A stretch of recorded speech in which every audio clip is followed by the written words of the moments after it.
Hello and welcome to Rocket Fuel, your daily update of everything that's happening in Rocket Pool and Ethereum. My name is Wack. Today is June 8th. I'm sorry there's not been an episode for a few weeks there. I'll get to that soon.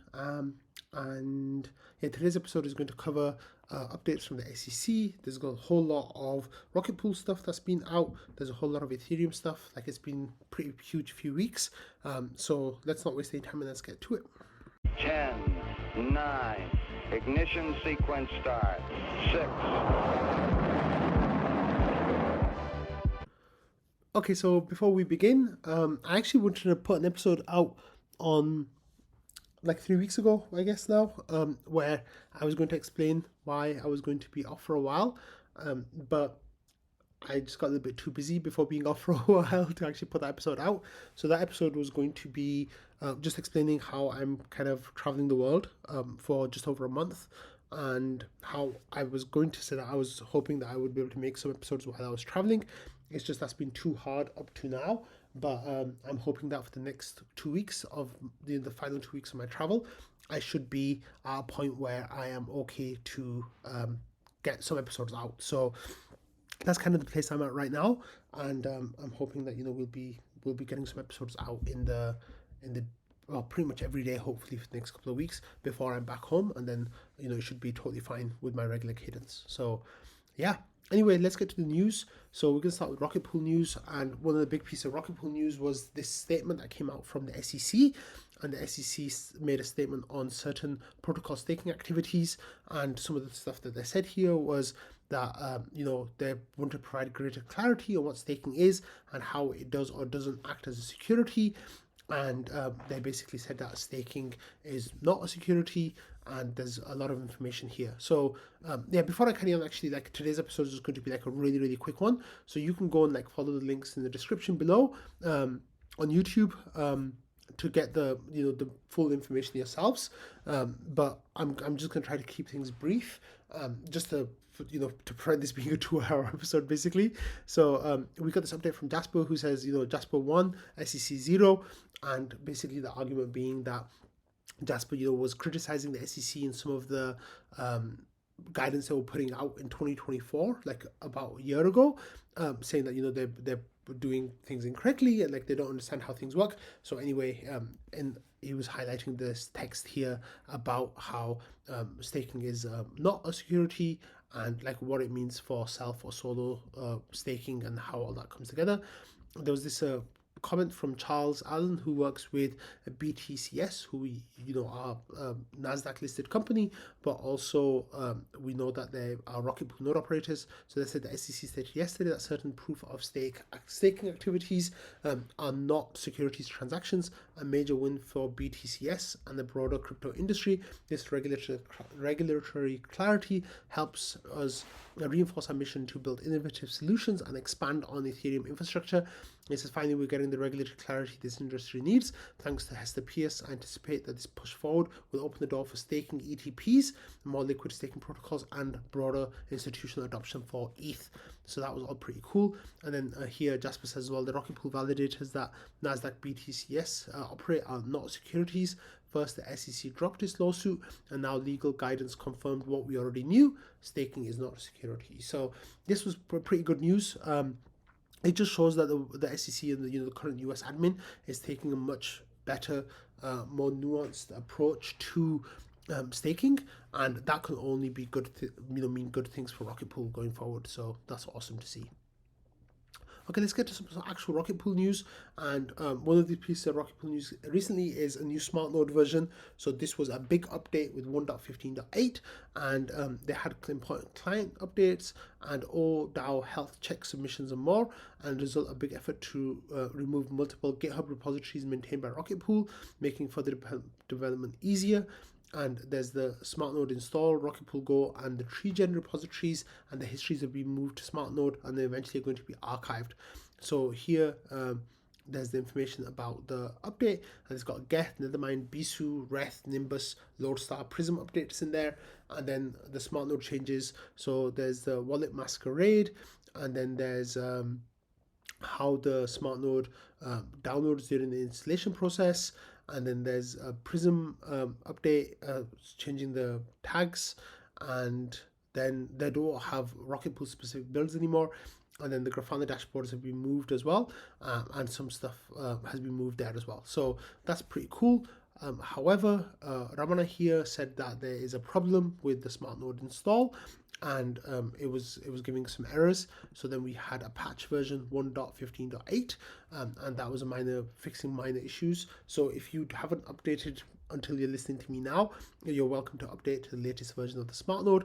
Everything will be good, and yeah, that should all be good. So there was also the PO app available for updating the smart node, so that was cool. Shifrin got back on that.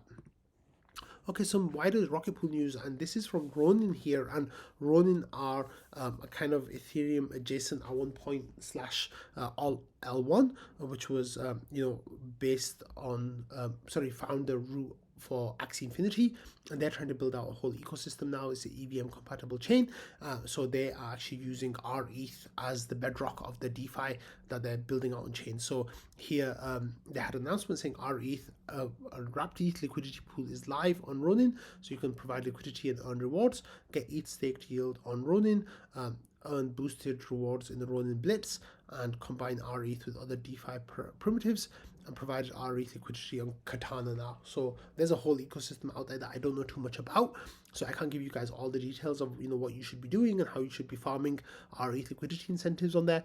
All I know is that Ronin are really making a move on getting rETH to be the basis of DeFi on the Ronin chain. And I think that's really, really exciting. So if you are on Ronin, then go and do that. So here there's some more information in the tweet about what you can do with rETH on Ronin, how to get your rETH on Ronin, and then what else is going on there as well. So they have a whole lot of apps and ecosystem that's just waiting to kind of get kickstarted, and it looks like Ronin will be doing that. So that's really exciting there. And Chainlink, of course, are the people who are going to be forming the foundation of the bridge, and they said that Rocket Pool is leading liquid staking protocol with 660,000 plus ETH staked and over $1.6 billion in TVL, and now Chainlink are supporting rETH cross-chain token transfers between Ronin and Ethereum via a CCIP integration. So that's really cool there as well. Okay, one of the things that we've been talking about in Rocket Pool community a lot recently is the deposit queue and how there was a line for people to become node operators. Well, a couple of weeks ago that changed with these huge deposits that came into the deposit pool and a whole lot of validators being made and pushed through. So we actually got a whale splash here as well, which I love to see. Which is a deposit of over 1,000 ETH, but there were a whole lot of deposits that were coming through, and then those validators started leaving the queue, which of course is really, really great to see. So if you actually have a look over here, the queue length wasn't was it was kind of hovering around the 300 point where it kind of had stabilized, and then went all the way down to 0 with the deposit pool being cleared. And currently we have around actually I can get the current details from here if we have a look. Currently we have 46 validators in the queue, and they need 1,400 ETH to DQ all of them, but the longest one has been waiting for 5 days, which of course is totally cool. And yeah, that went to 0, and then the previous queue actually was quite long, so we had a queue that was approximately 60 days long or 55 days long, so that was obviously not a good user experience. But with those deposits that came through over the course of a few days and then a lot once, we went down to 0, and then we went up to 5 days and went back down to 0 again, and now we are at 4 or 5 days for the longest queue wait. So yeah, it's nice that the deposit pool was cleared. Obviously that's always a really, really good thing to happen. And what's really interesting here is that it'll be interesting to see where that new equilibrium is found for new validators coming online. I kind of suspect that as we get closer to Saturn 1, and we're starting to see some early hype around Saturn 1 and a narrative building coming around for Saturn 1, as we see that happening, I think what you'll see is that people will hold off on making new legacy mini pools, and instead what they'll do is focus towards having mega pools. So that of course is really cool to see. Okay, there's been discussion going on about withdrawal liquidity using forced exits for Rocket Pool, and this is something that people have been asking for a while. They think it's a feature that we really need. Neville Island put out this thread about community sentiment on RPIP 71 withdrawal liquidity via EIP 7002, and a whole lot of people supported this. 90% of people supported this, and one person opposed this, and there were 30 voters. So it looks like this is something the community really wants and sees the need for. Langas replied saying, "I'm in support of this initiative," but he says it's imperatively clear that we need to be clear. Basically, it's imperative that we need to be clear on what the selection process is for nodes to be exited. And it says that we need to be incredibly explicit about how factors like RPL stake or node size will be weighted in the process. And it says a complete specification isn't required, but clearly outlining the intent will be important. So a lot of agreement about that, a lot of agreement about supporting something like this happening. Kevster here was talking about node performance. Potentially, if it's a low performing node, then they're more likely to be kicked out. Other people are spitballing ideas as well about like the way that could work. The death says that we should be talking about RPL staking, how that could work. Langas here said that the team will workshop it, but we haven't had an update from Langas since then. Noshua said that this idea has been kind of floating around for a while, and here Samus actually came up with some ideas of how it could work, depending on if you have RPL staked or if you have other criteria as well there. So this is a discussion that we're going to see, I think, more details coming for in the days and weeks, especially once the Langas gives us an update on the team's workshopping. But I think that this will be coming very soon, and it's a much needed upgrade. Okay, there's a whole bunch of rETH liquidity incentives out there. One of them here is with Aerodrome, and you can see that if you are using a concentrated volatile 100 pool between USDC and rETH, the current APR rates are somewhere like 557%, which is absolutely huge. It looks like their wrapped ETH wrapped ETH rETH pool and their wrapped ETH rETH pool, the other one, basic volatiles and basic stable, they've been kind of like maxed out and their APRs are really low now. But if you want that volatile pool, which of course is extremely risky, then you could get some really high rewards there. Please be sure that you know what you're doing, because with those pools moving, you could end up all in one asset or the other, and that might not be what you want. So keep that in mind. Here there's Contango as well, doing more looping stuff, and they're saying that starting today, this was from a few days ago, our ETH loops are getting 1,000 OP shower. So these are OP tokens on OP mainnet that if you are using rETH to loop on Morpho, then you'll be getting some really nice juicy rewards there as well. So definitely go and check that out if you are interested in doing that. And then we've got a couple of stake rocket pool updates since I've been away for a while, and some of these numbers are like the Uniswap wrapped USDM was paying 47%, which of course is really high, but other percentages look a little bit lower, and of course the Pancake Swap one isn't really a thing anymore until we figure out what's going on with their new incentive structure. But yeah, Balance is paying around 3% on some pools there, and you get 2% as well. And then this is the latest one, is you can see the Aerodrome one paying out huge percentages, but of course that's volatile. And then Balance at rETH and ETH is paying about 6%, and Gamma actually rETH wrapped ETH is paying 10% as well. So there are good yields to be found for rETH. If you want to go looking for those, you definitely can find them. We've got the latest Treasury report from Vaca, and this is actually from just 3 days ago, so this news isn't too old right now. And he says that the PDAO Treasury received 5,491 RPL. Its balance is now 91,600 RPL.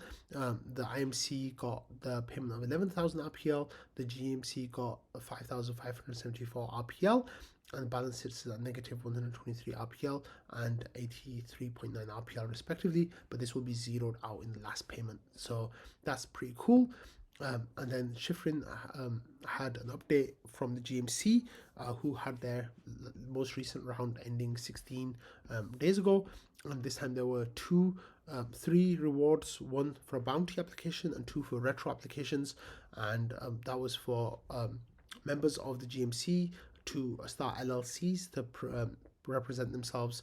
They got $6,000 that was approved, $2,000 per member basically to go through that paperwork and get everything set up. The support channel payments that was awarded at 66%, and Node and Minipool Analytics was awarded at 33%. So you can go and have a look at that, and there's some more information there as well if you are interested in it.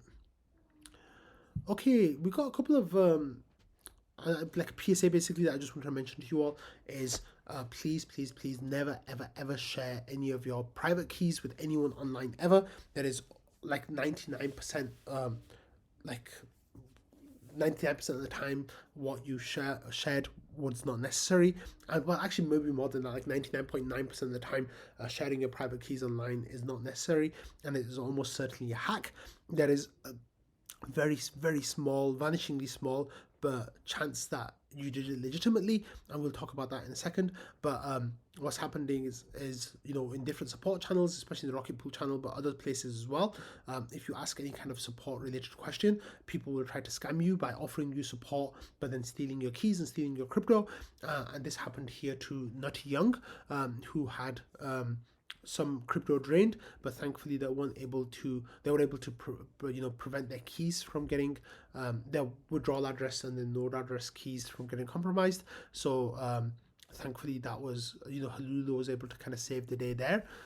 Sadly there was this another node operator here, AET Nook, who wasn't able to get prevented from being scammed. So that person was scammed, and what happened is the scammer was able to get the keys to the person's withdrawal address to their validator, which of course you should never ever give away under any circumstance ever. But this person did give that away, and what happened is that they with the scammer changed the withdrawal address. So sadly this was one of the situations where, you know, bad things were not able to be prevented. I don't know what the outcome of this story was, but Patches was saying that they might be able to negotiate with the scammer to potentially give them a share of the validators that are on the node. You withdraw, like maybe change the withdrawal address to a splitter contract instead of their own contract, their own wallet address, where any ETH that's deposited would go as a percentage to the scammer and as a percentage back to the user. So it's really bad. And this person also used the MetaMask wallet as their withdrawal address, which please don't do that. Like, you know, if you've got a validator and you score, if you literally have thousands of dollars worth of ETH on there, please spend a few extra dollars to get a hardware wallet and use that as your withdrawal address, with, you know, an address with the private keys on the hardware wallet. But yeah, this is reality, sadly, that people will be preying on you. If you have any you know, chance that you can give them, they will take it. So please be aware and careful with that. Okay, and finally with the Rocket Pool news, there is a new thread in the Rocket Pool Discord called RPL Holders, and this is actually a really nice little thread where people are just talking positively about being an RPL holder, and Ramana says that the best part of crypto is making money together with your friends, which I absolutely agree with, and I've shared that sentiment many times. And it says, what about losing money with your enemies? That's not so fun. Here's my attempt to create a safe space for those of us feeling bad about our RPL bags without having to deal with schadenfreude or abandonment from those who adopted a different position. So this is a thread where people who like Rocket Pool or believe in Rocket Pool, who at some point liked RPL but are not too negative about RPL, and then sharing what it's like to be bag holder at the bottom, space for validation, etc. And they said we can be proactive and encouraging about live things that are in line with the values of Rocket Pool, Ethereum, decentralized staking. And it says things that he'd like to exclude from this thread are hate, excessive self-pity, pity or mockery of holders or believers, and non-holders. So this is a really nice thread. It got a lot of positivity. A lot of people from the community came and said that, you know, they're still happy. Well, not, they're still Rocket Pool holders, RPL holders. And yeah, like I said, there are about 60-70 people in here, and it's a nice little thread. So if you want to talk about RPL with people who are not negative, there are people who are still positive, people who are still like, you know, okay, then this is the thread for you. And it's really interesting because I've seen a few people talk about how this thread is actually like a really nice place for them to just come and talk about Rocket Pool and RPL without worrying about people like, you know, shitting on them. So that of course is not nice. Okay, let's move on to some staking news. And here, the first piece of staking news is client updates from Nethermind. So they had 1.31.11, and this was doing like a mandatory upgrade for the OP people. And then they actually had another version 1.32.0 release client. So over 300 performance enhancements. And that's actually probably old now. So they probably have a more recent one. Yeah, 1.31.11 is the latest version. So if you want the release client, you can go onto that one. But there's other client updates as well. So you can make sure that you are using the version that you're happy with. Okay, I'm going to talk about NodeSet for a few minutes because they are doing some really, really cool things. They're thriving right now. So I wanted to let you all know that they're doing cool stuff. So NodeSet actually have been increasing their validator limits quite a lot because they're getting a lot of ETH on board. So that's really cool for them. But here they're going up to thousands of ETH, and there's got this little thread on their Discord monitoring the information about just how much ETH there is in their vaults now. And there's a whole lot of updates of ETH being deposited, and new validators coming online, etc. New deposits as well. So that is of course really cool to see.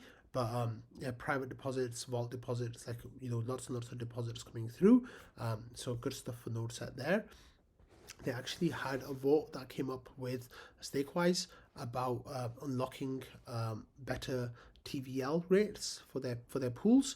And here Stakewise, you know, they said that they've grown. The Stakewise saying that you know, NodeSet have been instrumental in getting Stakewise to be bigger and helping it grow, and they're like really supportive of that. So they've got a couple of votes about enabling minting at 100% loan to value ratio, which is a huge unlock for NodeSet, being able to, you know, being maximally efficient with their ETH deposits. And here this vote was passed unanimously with 100% of people saying yes, pass this. Well, almost unanimously, and that's 22 million votes, and one person, I think, 218 votes saying no, let's not do this. Some of the comments here says well done team, like people were really happy about this, so that's awesome. New version of Hyperdrive 1.2.2. Joe says that they have client updates, includes Stakewise operators on optimizations that make Stakewise Oracle approval happen faster. It says this is a medium priority update, and like I said, it's got like client updates there as well. And then there was another app here that was made by Steely that had a NodeSet validator monitor, which is actually really cool if you are interested in looking at dashboards. So they have total 2,190 validators now. So activated validators is 2,155. They've got 35 validators in the queue. So there are 146 operators with 21 exited validators and about 1% exit rate, which is I think will get smaller. And you can see here that now a lot of their node operators are actually up to 17 validators each. And people are slowly climbing up as more and more ETH becomes available. But yeah, this is actually looking really good. If you are a NodeSet node operator, you know, you're getting a nice amount of money on all that ETH being validated.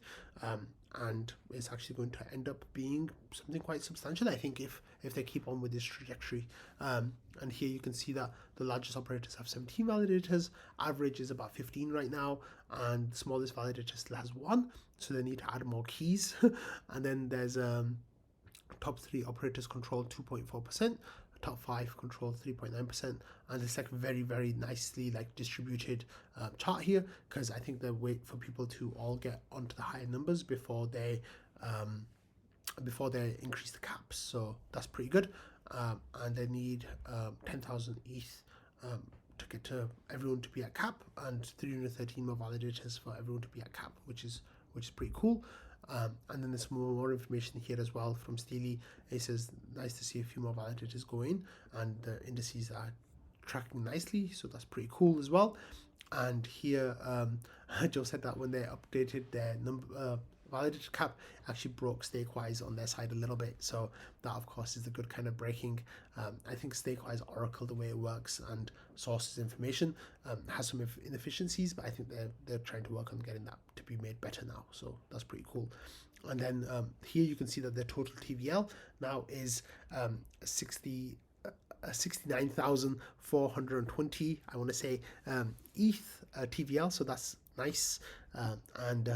Yeah, they're doing a really good job. Their growth is going really well, and as you can see, it's kind of just getting steeper and steeper upwards to the right, and I really hope they can keep that going for a while. So congrats to NodeSet, and of course, a lot of Rocket Pool node operators are also NodeSet node operators, so that's pretty cool.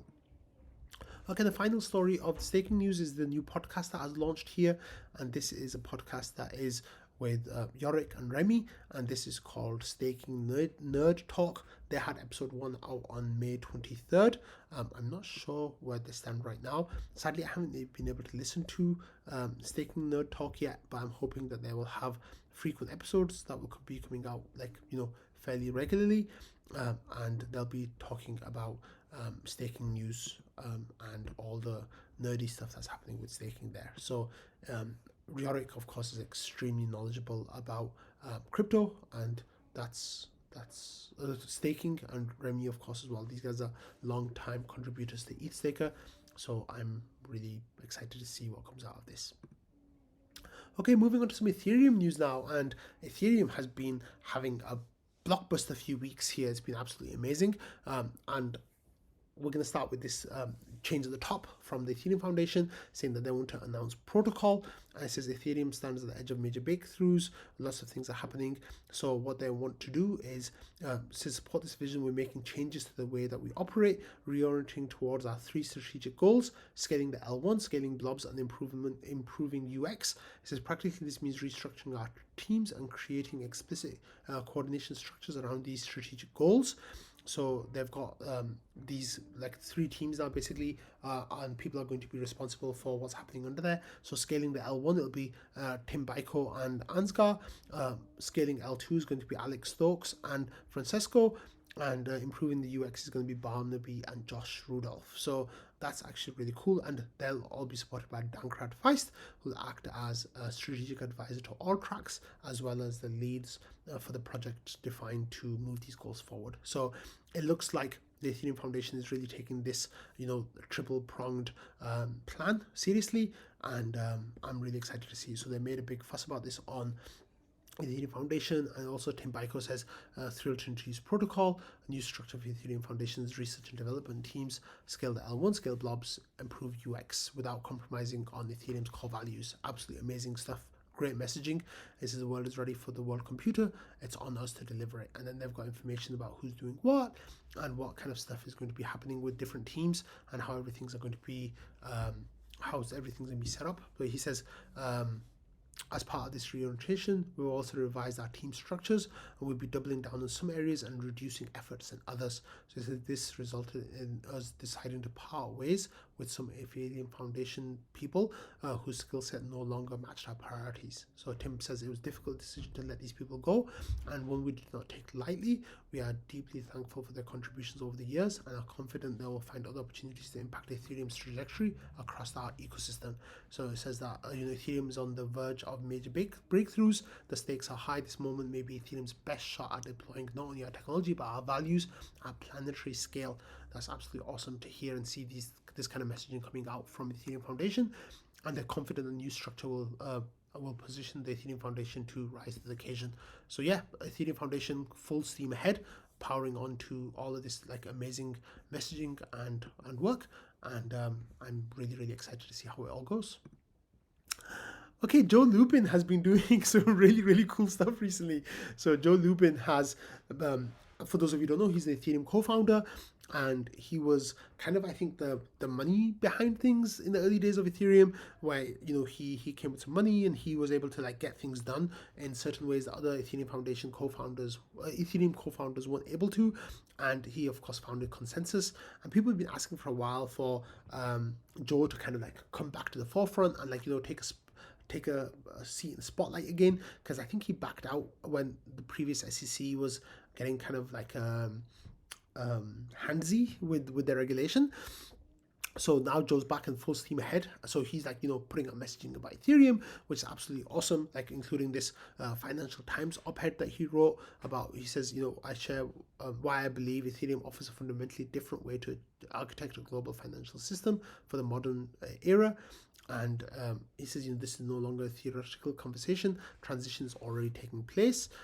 It's time to make things more open, accessible, and resilient. So that's really cool. But the big Joe Lubin news came out here was a company called Sharplink Gaming, and how they are going full steam ahead with an Ethereum strategy, basically like a micro strategies, a Bitcoin adoption strategy. They're following that same playbook with big names involved and hundreds of millions, if not billions of dollars of money lined up to buy ETH. So what they did is there's a company called Sharplink Gaming that was listed on stock exchanges, and they kind of took over that company and turned it into an Ethereum acquisition company. So here Sassel says a company called Sharplink Gaming has announced $425 million strategic Ethereum reserve strategy.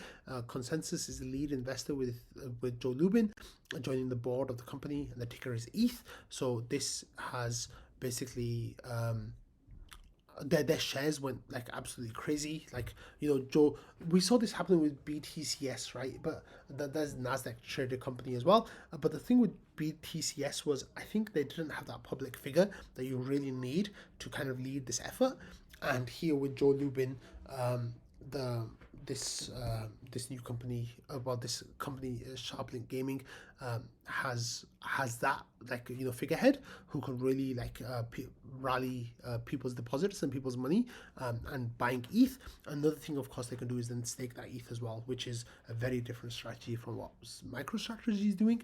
But this is huge. Like, it sent really great shockwaves through the Ethereum community. Hugely positive news, and Joe Lubin has just been bull posting ETH like crazy since then. So that is absolutely awesome. In other amazing news, we have news from Etherealize doing really, really cool things. So Etherealize, first of all, are trying to grow their team, which is a huge sign that, they're happy with the trajectory, with the way things are going. So they're hiring for legal, marketing, engineering, and operations. So if you're in any of those areas, get in touch. And they've got job applications available for you. So this post from Etherealize itself. Zach says that one of the co-founders of Etherealize says they've got 4 roles open, specifically on the hunt for a founding engineer working side by side with me and Danny Ryan on off-chain engineering across the product suite, help mature our engineering best practices, and then you can apply. And then here Ryan then talks about Etherealize as well. So Etherealize actually went to Congress, and Vivek, who is a co-founder of Etherealize, actually presented to Congress about Ethereum and about financial services. And this happened last week, which was huge as well. So Etherealize are doing some really, really cool stuff. And sorry that, for the sake of brevity, we don't have time to really dig into all of the amazing things that are happening, but you can kind of chase up that news there. Okay, more amazing stuff that's happening is Allcore Devs call, and this call from last week, the clients have agreed to adjust the gas limit on mainnet to 60 million. So one of the Pooja here puts out a summary saying gas limit increase to 60 million accepted. Client teams aligned on raising gas limit to 60 million. Any increase beyond 60 million should be gradual. So this is change that's happening from 36 million now to 60 million. This is absolutely awesome to see. And there's a bunch of other things here as well about Fusaka DevNet stable, Fusaka DevNet 1, also things about validator custody in progress, metrics inclusion improved for DevNet 1, and other things as well. So yeah, the main headline here was that clients are now going to start shipping with 60 million gas. So it looks like we're going to be hitting those targets really soon. Right now, the way we stand is around 175,000 validators are saying that they want 60 million gas. Of course, as they update their clients, those now will start going to 60 million. So I think it's only a matter of time before we hit that 50% number. Right now, we're standing at around 15% of validators are showing the 60 million number. We need to get over 50%, of course, for that to take place, to apply at the network level. And I think we'll be there very, very soon.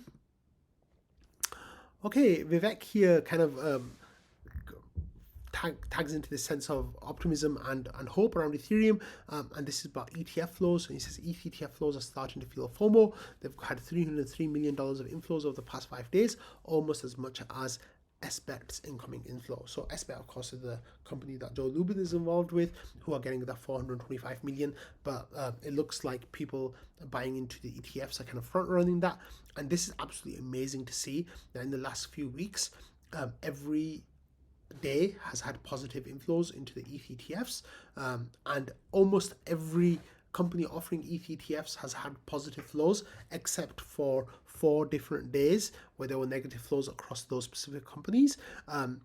But every other thing is just positive the whole way. So there's literally been hundreds of millions of dollars of flows coming into the ETH ETFs, which are fantastic to see. BTC can't actually boast that same thing.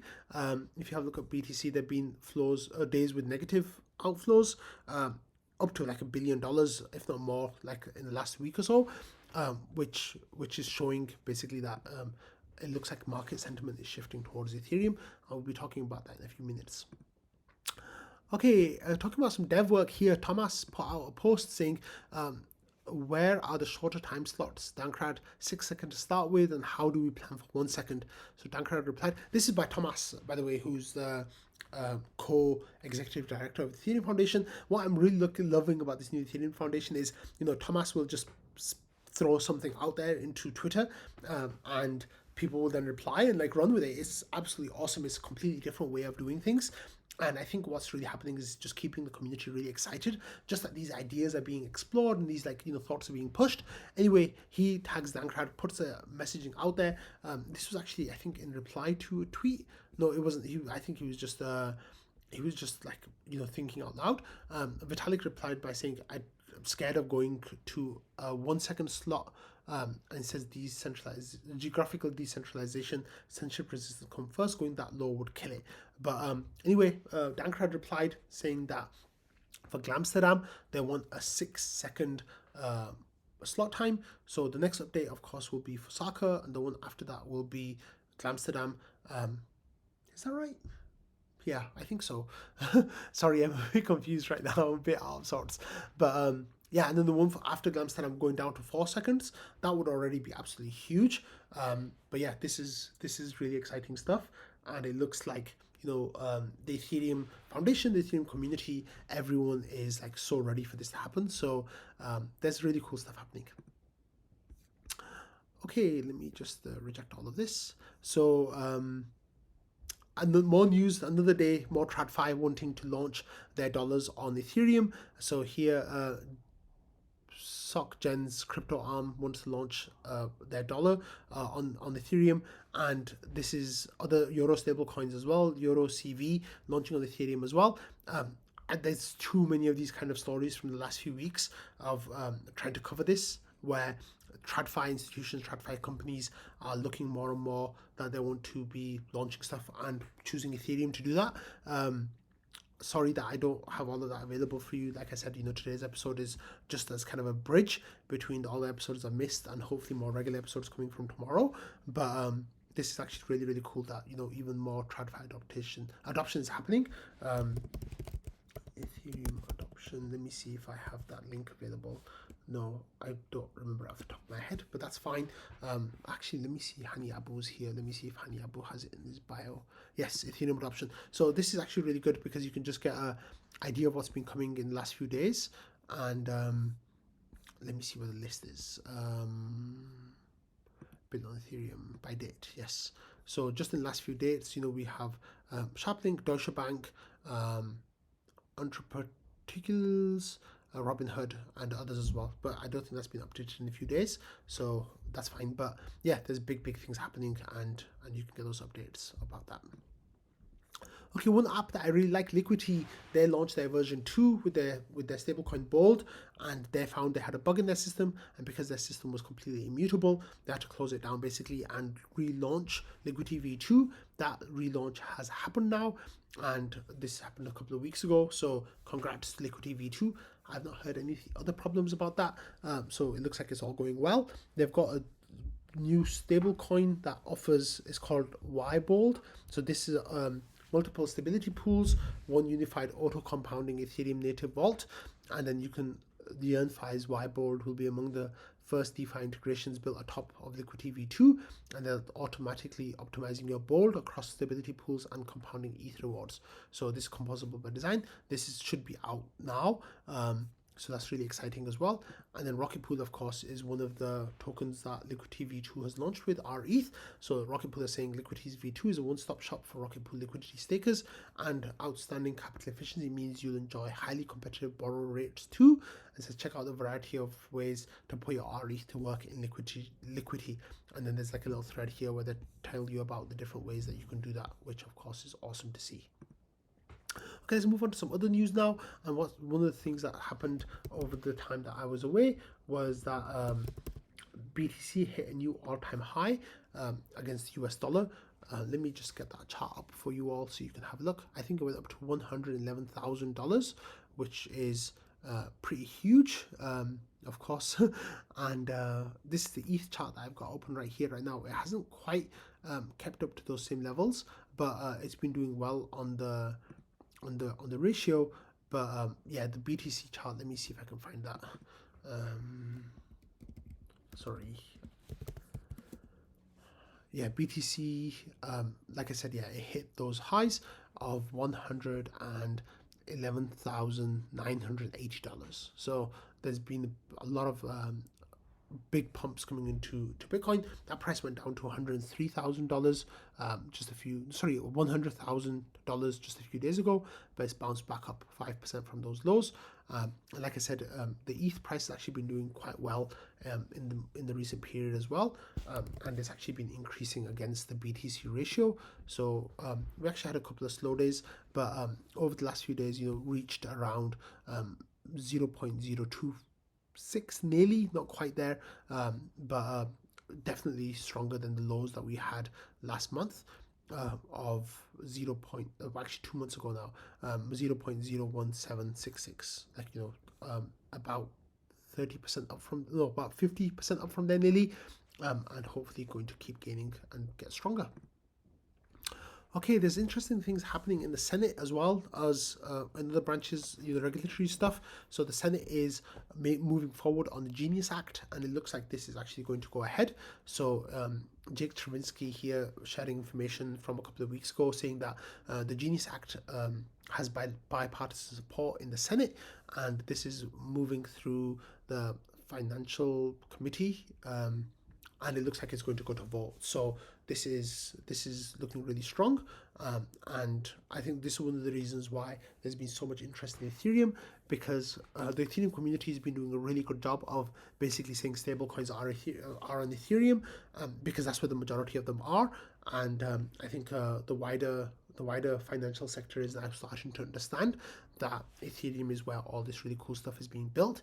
And you could talk about stablecoins, but who's going to benefit from stablecoins is going to be Ethereum. So if you want access to stablecoins, Ethereum is a token you want. Okay, Song of Day, man. I had him on Launchpad a few weeks ago. I love Jonathan, man. He's so cool. Really, really great guy in crypto. Like, I think he's like a really, really cool person in crypto. Anyway, he hit a huge personal landmark of 6,000 songs across 6,000 days. He records a new song every single day. His 6,000 song is a very, very, very interesting song. He tells the story of how the IRS came for him for a tax bill where he made $3 million and he lost all the $3 million. Absolutely horrible story, but like absolutely great song. 6,000 songs. He's doing a whole bunch of things around the 6,000 songs. So he's got a game that you can play. There's a meme coin that's launching, a whole bunch of stuff. Yeah, Jonathan, man, 6,000 songs, absolutely amazing. Definitely go and support him. Okay, finally, I'm going to end today's episode with the raffle for May. I know that I'm really behind on sending out raffle money for the last few months, so I'm really sorry about that. But what I've got here for you today is the most recent raffle, and it was Halooo who got the information from the submissions thread, and Sneaky Ninja Guy had 19, Samus with 16, S Jaws with 8, and a whole bunch of other people. So here I got everything ready. I just hit go, and Chris Rock gets a prize, Sneaky Ninja Guy gets a prize, Blue AVM gets a prize, Samus gets a prize, Dr. Doofus gets a prize, Meg gets a prize, Ramana gets a prize, Art Democrat gets a prize, and the last one is Vaca gets a prize, and then Halooo gets the 10th because of submitting the tree generations, the not the tree generation, the reward tickets calculation. So congratulations if you won a prize on the raffle.